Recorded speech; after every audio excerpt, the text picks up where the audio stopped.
అందుకోసమే ఆలోచన చేయాలి. ఎస్సీ ఎస్టీ బీసీలు రిజర్వేషన్లను కాపాడుకోవాలంటే మరో స్వాతంత్ర సమరం లాంటి ఉద్యమాన్ని లేవనెత్తాలి.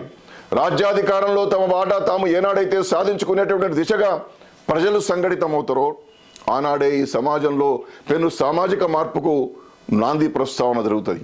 సామాజిక మార్పు అంటే ఉన్న రిజర్వేషన్లను తొలగించడం కాదు.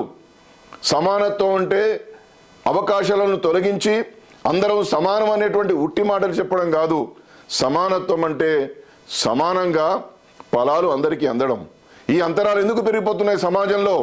బహుజనులను అణగదొక్కేటటువంటి కులతత్వం సమాజంలో ఎందుకు పెరిగిపోతున్నది? అందుకోసం ఇవాళ ఆలోచించాల్సినటువంటి సమయం అవసరమైంది. మనమే ఒక రాజకీయ వేదికగా నిర్మాణం చేసుకొని బహుజన రాజ్య స్థాపన దిశగా మహనీయుల యొక్క ఆశయాలను ముందు పెట్టుకొని పోవాల్సినటువంటి అవసరం ఉంది.